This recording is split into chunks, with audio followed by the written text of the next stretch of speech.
which we conceive both may now be really possible, and the one become impossible only at the very moment when the other excludes it by becoming real itself. Indeterminism thus denies the world to be one unbending unit of fact. It says there is a certain ultimate pluralism in it, and so saying it corroborates our ordinary unsophisticated view of things.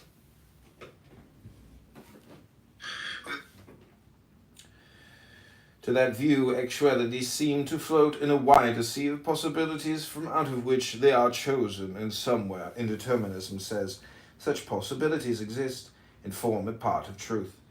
Determinism, on the contrary, says they exist nowhere, and that necessity on the one hand and impossibility on the other are the sole categories of the real. Possibilities that fail to get realized are for determinism pure illusions. They never were possibilities at all. There is nothing inchoate, it says, about this universe of ours, all that was or is or shall be actual in it having been from eternity virtually there. A cloud of alternatives our minds escort this mass of actuality withal is a cloud of sheer deceptions, to which impossibilities is the only name that rightfully belongs. The issue, it will seem, is a perfectly sharp one, which no eulogistic terminology can smear over or wipe out. The truth must lie with one side or the other, and it's lying. To that view, actuality.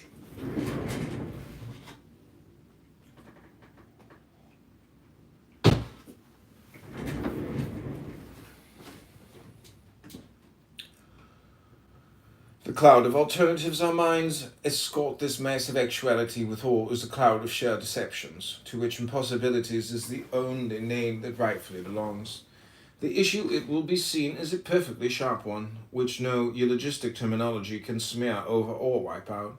The truth must lie with one side or the other, and its lying with one side makes the other side false. The question relates solely to the existence of possibilities in the strict sense of the term as things that may but need not be. Both sides admit that a volition, or for instance, has occurred.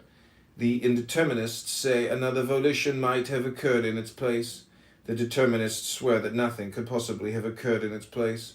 Now can science be called in to tell us which of these two point-blank contradictions of each other is right? Science professes to draw no conclusions but such as are based on matters of fact. Things have actually happened, but how can any amount of assurance that something actually happened give us the least grain? The cloud of alternative. The least grain of information as to whether another thing might or might not have happened in its place. Only facts can be proved by other facts.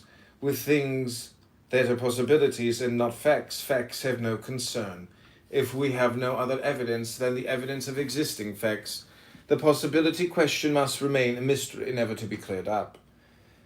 And the truth is that facts practically have hardly anything to do with making us either determinists or indeterminists. Sure enough, we make a flourish of quoting facts this way or that, and if we are determinists, we talk about the infallibility with which we can predict one another's conduct, while if we are indeterminists, we lay great stress on the fact that it is just because we cannot foretell one another's conduct, either in war or statecraft, or in any of the great and small intrigues and businesses of men, that life is so intensively anxious and hazardous a game. But who does not see the wretched insufficiency of this so-called objective testimony on both sides? The least grain of information. What fills up the gaps in our minds is something not objective, not external.